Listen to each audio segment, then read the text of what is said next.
Dieu a toujours un temps d'avance. Dieu a toujours un temps d'avance. On dit parfois un coup d'avance. Je ne sais pas quelle est l'expression ici, mais on se comprend. Dieu a toujours un temps d'avance.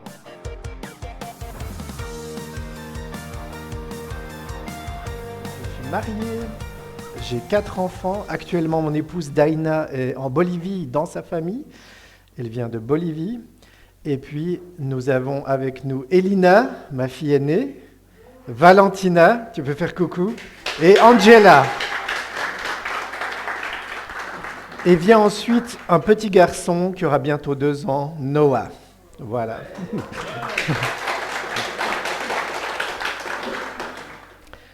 Durant ma jeunesse, j'ai eu l'occasion de fréquenter le groupe de jeunes du centre évangélique de Porrentruy, où je suis actuellement pasteur. Et c'est une surprise pour moi de me retrouver aujourd'hui pasteur de cette église. Le Seigneur n'est jamais surpris, lui, mais il nous surprend. Durant ma jeunesse, j'ai eu l'occasion de me faire baptiser aussi, et j'ai attendu longtemps. Je me disais, il faut que je sois parfait, il faut que je sois saint. Et un jour, le Saint-Esprit m'a vraiment touché, m'a dit, c'est aujourd'hui. J'ai attendu 11 ans entre ma conversion et le jour où je me suis fait baptiser. Et c'était bien trop longtemps. N'attendez pas si longtemps. Par la suite, j'ai pu aussi recevoir le baptême dans le Saint-Esprit. Le Seigneur m'a touché, m'a restauré, a recollé le vase brisé. Et oui, nous sommes des vases qui avons une histoire, des vases d'argile, mais que le Seigneur restaure, que le Seigneur rétablit entièrement. Et son œuvre est admirable, et son œuvre est juste incroyable. Chaque fois que je rencontre des croyants, ça me met dans la joie parce que je vois l'œuvre du Seigneur. Et aujourd'hui, je vous transmets les salutations de l'église de Porrentruy, les salutations chaleureuses, les salutations aussi de mon épouse, qui se réjouit que je puisse être là avec les 3 filles ici parmi vous. Et vraiment, on a vécu un bon moment et on est tellement renouvelés d'être dans cette communauté. J'aimerais vous dire, il y a de la fraîcheur ici. Il y a de la fraîcheur spirituelle.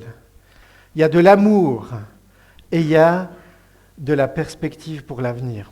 Il y a quelque temps, c'était avant le Covid, c'était déjà un moment où j'étais venu visiter l'église dans les anciens locaux. Et après le culte, on était venu se promener par ici avec Yannick. Et puis on est passé devant ce lieu. Et puis je me rappelle que Yannick rêvait en disant, tiens, voilà, cette église historique, peut-être qu'un jour elle sera à vendre, peut-être qu'un jour on aura l'occasion de l'acheter. Mais ça paraissait un rêve au-delà de ce que l'être humain peut considérer. Rien n'est impossible à Dieu. Et quand je vois aujourd'hui ce bel endroit, il y a encore plus. C'est pas fini. On vit de bons moments, vous vivez de bons moments ensemble. Mais est-ce que le royaume de Dieu s'arrête là, figé? Non. Il y a plus. Il y a plus à venir. Beaucoup plus. Je vais prier. Seigneur, merci pour ta parole. Merci parce que tu es le Dieu de toute éternité. Tu nous parles, tu nous enseignes à travers ton esprit, à travers ta parole. Et nous te remercions, Seigneur, parce qu'aujourd'hui tu es là. Saint-Esprit, viens. Viens encore parler à nos cœurs. Nous ne voulons pas être des personnes blasées. Nous ne voulons pas être des personnes qui avons déjà tout reçu, tout compris. Nous savons qu'il y a plus. Nous savons que tu es un fleuve d'eau vive et que cette eau vive vient et se renouvelle de jour en jour. Merci, mon Dieu, parce que tu nous mènes toujours plus loin. Merci, Seigneur, parce que c'est toi qui nous mènes sur le chemin de la sanctification, de la transformation. Et tu nous transformes à ton image. Gloire à toi, Seigneur. Amen. Amen.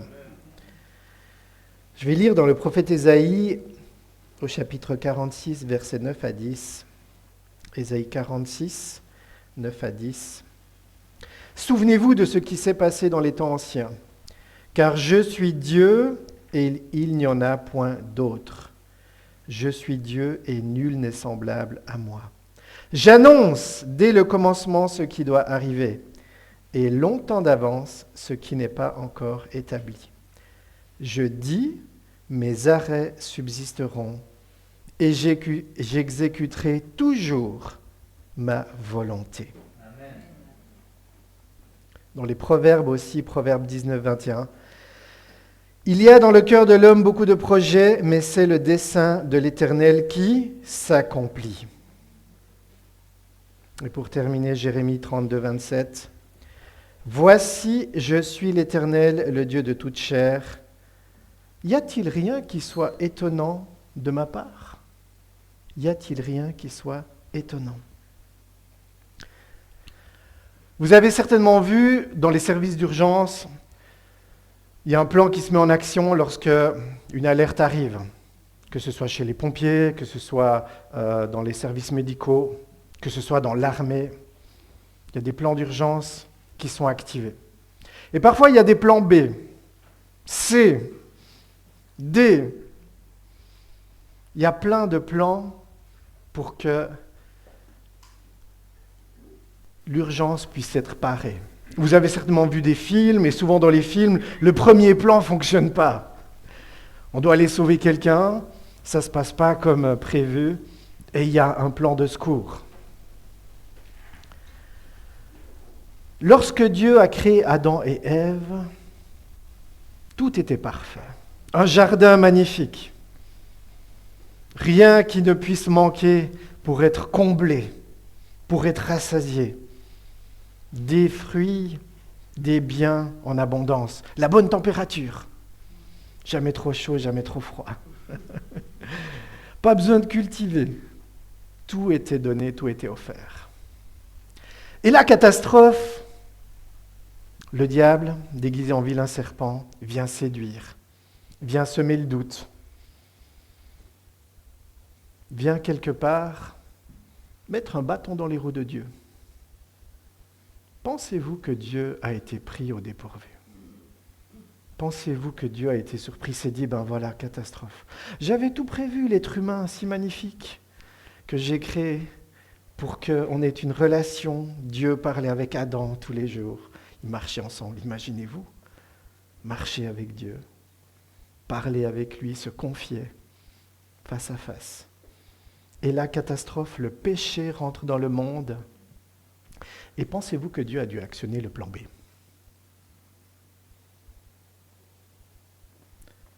Est-ce que quelque chose a échappé à Dieu? Rien n'a échappé à Dieu. Amen. Dieu a toujours un temps d'avance. Dieu a toujours un temps d'avance. On dit parfois un coup d'avance.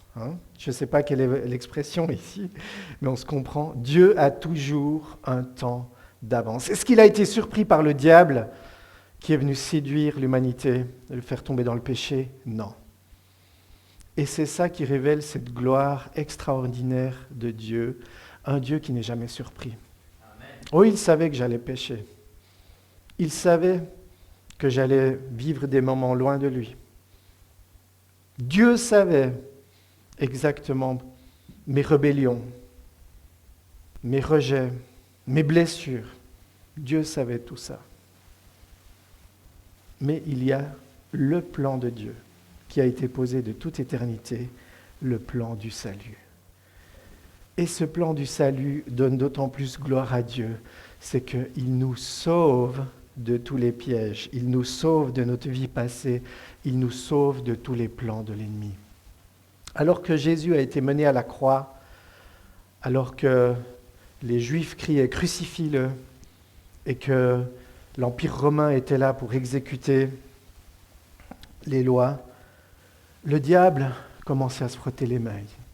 Ça y est, cette fois-ci, c'est moi qui aurai un coup d'avance. Le diable pensait vraiment qu'il allait pouvoir mettre à mort le Fils de Dieu. Le diable commençait à se frotter les mains. Quand la foule criait « Crucifie-le », quand les Romains disaient « On s'en lave les mains », quand l'humanité rejetait ce Jésus qui avait guéri, qui avait aimé, qui avait donné du pain, qui avait restauré des cœurs, le diable pensait qu'il avait gagné. Et vous savez quoi? Le diable n'est pas omniscient. Oh, bien sûr, le diable connaît les Écritures, connaît l'Ancien Testament à l'époque de Jésus. Mais comme vous le voyez dans Ésaïe, la révélation de Jésus est cachée. Aujourd'hui, on la comprend, mais il a été brisé pour nos péchés. Il a été transpercé pour nos iniquités. Et le châtiment qui nous donne la paix est tombé sur lui. Et je pense que le diable n'a pas bien compris ce qui se passait là. Le prophète Ésaïe en a parlé. Et à ce moment-là où Jésus a été emmené à la croix, à ce moment-là où il était dans l'agonie et qu'il a crié « Père, je remets mon esprit entre tes mains. Tout est accompli. Je remets mon esprit entre tes mains. » À ce moment-là, c'est le diable qui a compris que c'était une grande catastrophe pour lui. Tous ses plans étaient réduits à néant. Le salut allait être offert à l'humanité. Quel plan extraordinaire! Les théologiens, ceux qui étudient la doctrine, parlent d'une méta-histoire ou d'un panorama historique, d'un panorama de l'humanité. Ce panorama n'échappe pas à Dieu. Oh, nous, il nous échappe. On connaît le passé, on connaît le présent, mais on ne connaît pas l'avenir. Dieu connaît ton histoire, l'histoire de chaque être humain, et Dieu connaît l'histoire de l'humanité. Dieu n'a pas été surpris lorsque Adam et Ève ont péché. Dieu n'a pas été surpris lorsque toi, tu as eu besoin d'un sauveur, lorsque tu étais loin, lorsque tu étais perdu. Dieu n'était pas surpris, mais il avait un plan pour toi, un plan de salut, un plan pour repartir à zéro, un plan pour être restauré, un plan pour être établi. Et la gloire de Dieu se manifeste. La gloire de Dieu se manifeste lorsque ce qui était brisé est reconstruit. Ce qui n'avait plus d'espoir est de nouveau dans l'espérance. Amen. Ce qui n'avait pas de valeur est de nouveau dans la valeur de Dieu. Amen. Tu as de la valeur. Tu as de la valeur. Et c'est pour ça que Jésus-Christ a donné sa vie, afin que tu puisses être sauvé. Quel plan extraordinaire! Non, Dieu n'est jamais surpris. Rien ne lui échappe. Rien ne lui échappe. Il sait exactement ce que tu vis. Place en lui ta confiance. Dieu ne va jamais être pris au dépourvu par les épreuves dans lesquelles tu dois passer, par les chemins dans lesquels il permet que le croyant passe, afin que nous puissions être éprouvés comme de l'or et que nous puissions être purifiés. Dieu n'est pas surpris. Dieu savait d'avance que l'humanité allait tomber dans le péché, et c'est pour ça qu'il a ordonné à son Fils. Il a envoyé son Fils sur la terre afin que l'humanité puisse être restaurée. Et tout l'Ancien Testament préfigure ce que Dieu avait prévu. Les sacrifices dans l'Ancien Temple, les sacrifices déjà à l'époque de Moïse dans le tabernacle, tout cela préfigurait qu'un jour Jésus allait venir donner sa vie afin que quiconque croit en lui soit sauvé. Et aujourd'hui, les hommes, les êtres humains peuvent glorifier Dieu parce qu'il est le Dieu du salut, parce qu'il est le Dieu qui sauve, parce qu'il est le Dieu qui aime. Si Dieu avait été surpris, peut-être qu'il aurait laissé l'humanité se débrouiller. Mais Dieu n'abandonne jamais sa créature. Et tout être humain sur la terre est créé par Dieu. Et Dieu se languit de voir les êtres humains venir à lui. Il attend que les êtres humains viennent à lui. Et c'est pour ça qu'il nous envoie dans la moisson. C'est pour ça qu'il nous donne son Saint-Esprit. Récemment, nous avons célébré la Pentecôte. Qu'est-ce qui s'est passé à la Pentecôte? On a parlé du baptême du Saint-Esprit. Immergé. Baptême veut dire immergé. C'est un terme grec tout simple. À l'époque, on utilisait « je plonge la vaisselle dans la bassine », on disait « baptizo », vaisselle. Ça veut dire immergé, tout simplement. Dans quoi ta vie est immergée aujourd'hui? Est-ce qu'on est immergé par la société actuelle, par les défis actuels, par la géopolitique mondiale qui devient frénétique, ou est-ce qu'on est immergé dans l'Esprit ? Quand on est immergé dans l'Esprit de Dieu, nos vies ont un sens d'éternité. On l'a chanté. La mort n'a plus de pouvoir sur nous. Amen. La mort n'a plus de pouvoir sur vous, sur nous. Savez-vous que nous sommes déjà entrés dans l'éternité ? Amen. Si un jour, ton corps terrestre s'arrête, ton être ne s'arrête pas, ton âme ne s'arrête pas. C'est juste un passage où tu vas aller dans l'éternité. Mais en donnant ta vie à Jésus, tu es déjà rentré dans ce parcours éternel. Alléluia. Et c'est pour ça qu'aujourd'hui, en étant immergé dans la présence de Dieu, immergé dans les plans de Dieu, peu importe le tumulte autour de nous, peu importe l'agitation des nations, peu importe l'agitation dans nos pays, Dieu est un Dieu qui va réaliser ses plans. Ses plans vont s'accomplir. Et aujourd'hui est le jour du salut. Aujourd'hui, c'est la porte ouverte pour quiconque croit.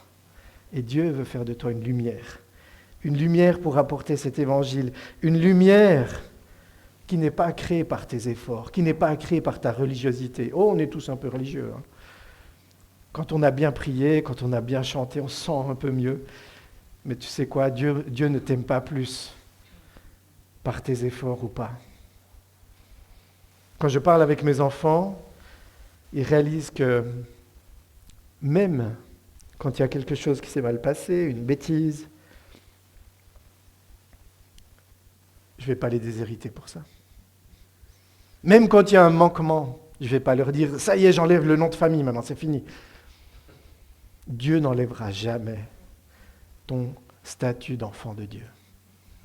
C'est pas ce que tu fais ou ce que tu fais pas.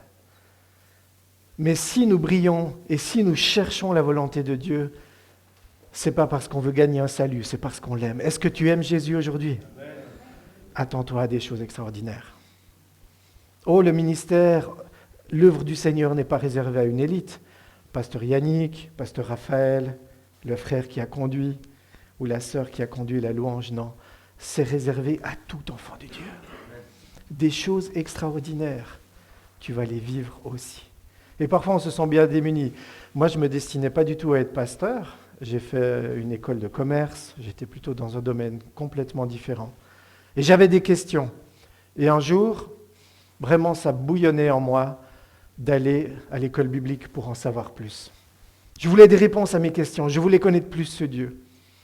Et chemin faisant, en étudiant à l'école biblique, en me plongeant dans la parole de Dieu, le bouillonnement du service est venu. Viens me servir, viens me servir. J'ai dit non, pas moi. Il y a des gens qui sont bien plus qualifiés. Moi, j'étais toujours la personne un peu timide qui était assise derrière et je n'aimais pas qu'on me remarque. Et là, le Seigneur me pousse, me presse et me dit viens, je vais t'utiliser. Et ça a commencé tout simplement, j'ai apporté une méditation dans un groupe de maison. Et chemin faisant, le Seigneur m'a conduit à pouvoir devenir pasteur jeunesse. Précédemment, nous étions à Genève. Nous avons vécu, moi j'ai vécu environ 20 ans sur Genève et Lausanne. Et puis, j'ai pu être pasteur jeunesse là-bas. Et un jour, le Seigneur, en terminant la formation pastorale, a ouvert la porte pour que je devienne pasteur. Et encore aujourd'hui, je me dis, mais Seigneur, tes chemins sont juste incroyables. Et sache une chose, on a parlé de dons, on a parlé de révélation, on a parlé de dons de l'esprit. Le Seigneur a des choses précises pour ta vie et veut t'utiliser aussi. Pourquoi ? Parce que ce monde a besoin d'entendre la parole de Dieu. Et si c'était réservé uniquement à une élite, et si c'était réservé uniquement aux pasteurs de prêcher la parole de Dieu, comment est-ce que tout le monde va entendre la parole de Dieu ? Récemment, je parlais avec une jeune de l'église qui me disait qu'elle avait, sur son compte TikTok, elle commençait à faire des petites vidéos sur le backup, par exemple, sur des rencontres de jeunesse, sur l'église. Et plein de jeunes, je crois plusieurs milliers, commencent à suivre ce qu'elle publie. Le Seigneur va utiliser grandement tous ses enfants dans ces temps. Pourquoi ? Parce que c'est les temps de la fin. Et attends-toi à ce que le Seigneur te presse, te pousse. Tu dis non, je me fais des idées. Est-ce que le Seigneur va m'utiliser moi dans ceci, dans cela? Oui, il va le faire. Le Seigneur va mettre sur ton cœur cette soif de tellement prêcher l'Évangile, de tellement être une lumière, que tu ne pourras pas rester sur ton fauteuil. On ne pourra plus rester derrière nos télés à avaler des séries, des choses. On ne pourra plus, parce que c'est les temps de la fin. Et si on est immergé dans le Saint-Esprit, ce même Saint-Esprit qui fait partie de la Trinité, Père, Fils, Saint-Esprit, urge l'humanité pour recevoir le salut. Et aujourd'hui, c'est le jour du salut. C'est le temps pour avoir la foi. C'est le temps pour croire dans les plans de Dieu. C'est le temps pour vivre dans ce fleuve où on est immergé. On ne veut pas juste mettre un petit peu les pieds dans ce fleuve. On veut se laisser aller. On veut se laisser immerger dans ce fleuve. Si vous marchez dans une rivière à fort courant, tout du temps que vous avez pied, c'est vous qui maîtrisez. Mais à un moment donné, vous n'avez plus pied. Rentre où tu n'as plus pied. Et ça va te coûter. Ça va te coûter parce que tu ne sais pas comment le courant va t'emmener. Tu ne sais pas où il va t'emmener. Oh frères et sœurs, aujourd'hui, osons rentrer dans le courant plus profondément. Si tu veux, toi, maîtriser ta vie, si tu veux, toi, garder pied, le Seigneur ne pourra pas t'emmener où il veut. Laisse le Seigneur t'emmener où il veut. Dieu a toujours un temps d'avance sur l'histoire, sur le déroulement de nos vies. Dieu a toujours un temps d'avance sur l'histoire de l'humanité. Satan ne peut pas comprendre l'amour, il ne peut pas comprendre le pardon, il ne peut pas comprendre la grâce. Satan n'a pas pu comprendre que Dieu allait donner son Fils unique, afin que tout homme, toute femme qui croit puisse avoir la vie éternelle. Satan n'a pas pu anticiper l'amour de Dieu. C'est quelque chose qui est étranger à lui. L'amour, c'est quelque chose qui est étranger à lui. La restauration, la nouvelle vie, c'est quelque chose qui est étranger à lui. Et Dieu a eu ce temps d'avance quand il a donné Jésus son Fils. Et aujourd'hui, Dieu est ce Dieu vainqueur qui est couvert de gloire. Et il se couvre de gloire tous les jours quand ses enfants le reconnaissent. Quand ses enfants se laissent aller dans le fleuve. Quand ses enfants sont d'accord de perdre pied. Oh, on aime bien maîtriser nos vies. Hein. Le pasteur prêche, il nous défie, mais on aime quand même garder le contrôle. Eh bien, la parole de Dieu nous dit, abandonne ta vie. Abandonne ta vie dans le Seigneur. Donne-lui les clés de ton cœur. Donne-lui les clés de ta destinée. Et tu verras, le Seigneur va t'emmener dans un fleuve. Moi, je ne regrette jamais. Je regrette à aucun moment d'être entré un jour dans ce fleuve d'eau vive, ce fleuve qui m'emmène, je ne sais pas où, mais je sais qu'il m'emmène dans un lieu sûr. J'aimerais vous demander, pour ceux qui le peuvent, de se lever, nous allons prier ensemble. Et demander à ce Dieu qu'il nous aide à rentrer pleinement. Rentrons pleinement. Rentrons pleinement dans ce fleuve. C'est lui qui maîtrise. C'est Dieu qui connaît nos destinées. Et aujourd'hui, nous voulons nous abandonner. Oh Seigneur, merci parce que ton esprit vient transformer nos vies. Ton esprit vient briser tout schéma, toute pensée qui ne vient pas de toi. Ton esprit vient redresser. Ton esprit vient nous faire rentrer dans ta destinée à toi. Et ce matin, en tant qu'enfants de Dieu, nous voulons dire oui, nous nous abandonnons à toi. Nous nous abandonnons à toi pour vivre des choses nouvelles, tout à nouveau. Surprends-nous, Seigneur. Surprends-nous dans notre confort, surprends-nous dans nos routines, surprends-nous dans nos schémas. Peut-être on n'a jamais prié pour une guérison, et toi tu vas nous envoyer pour prier pour une guérison. Peut-être on n'a jamais fait une chose ou l'autre dans ce que tu donnes comme don, et toi Seigneur, tu vas révéler les dons abondamment. Toi, Seigneur, tu vas révéler ton esprit abondamment à travers nous. Peut-être on ne s'est jamais senti capable de donner son témoignage ou de pouvoir expliquer le plan du salut. Mais toi, Seigneur, tu vas donner tes paroles. Merci parce que quand Pierre a été baptisé le jour de la Pentecôte, immergé dans ton esprit, il est allé au dehors avec tous les autres apôtres. Et ce jour-là, après avoir prêché devant les foules de Jérusalem, 3000 personnes sont venues à toi. Merci Seigneur parce que cet apôtre Pierre n'était ni quelqu'un qui était qualifié, ni quelqu'un qui avait fait les études de pharisien, mais il était quelqu'un qui s'est rendu devant toi, qui a baissé les armes devant toi et il a dit « Je veux te servir. Je veux être là en attendant le Saint-Esprit. Je veux être là car je sais qu'il y a un plan bien plus grand que tout ce que je peux imaginer. » Et aujourd'hui, reçois ce plan pour ta vie. Alléluia. Parle à ton Dieu, parle à ton Sauveur et dis-lui, me voici. Aide-moi à abandonner. Aide-moi à ne plus vouloir résister et à coûte que coûte garder la maîtrise de ma vie. Non, je veux déposer ma vie dans ta main. Aujourd'hui, je dépose ma vie dans ta main.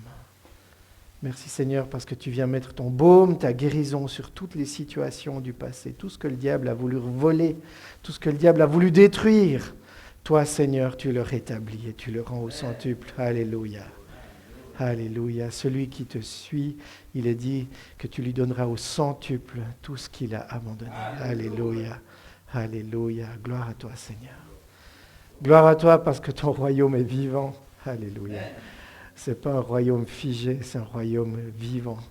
Alléluia. Gloire à toi parce que ton esprit agit aujourd'hui sur la terre comme un vent impétueux pour que les nations viennent à toi. Merci parce que nous voyons ton œuvre ici, dans cette région, à l'Île-sur-le-Doubs. Merci parce que nous voyons ton œuvre en France, en Suisse, en Europe. Alléluia. Merci parce qu'aujourd'hui, des personnes viennent à toi. Oh Seigneur, merci. Merci parce que tu veux nous envoyer pour être témoins et ouvriers dans la moisson. Alléluia. Merci pour ton esprit qui vient qualifier, qui vient donner des dons, qui vient donner des révélations, qui vient donner le courage, qui vient donner la folie du croyant, car oui, l'évangile est folie pour ce monde, mais il est le salut pour quiconque croit en toi. Alléluia. Alléluia, gloire à Dieu. Amen. On se réjouit pour ce que le Seigneur va apporter ici dans cette région. À Port-Entruy, nous prions pour la région de l'Île-sur-le-Doubs. Prions pour toute la France, évidemment. Prions pour nos villages, nos régions. Et nous savons que le Seigneur n'a pas fini. N'a pas fini avec toi et n'a pas fini avec ta famille et ta région. Soyez bénis. Amen. Merci beaucoup.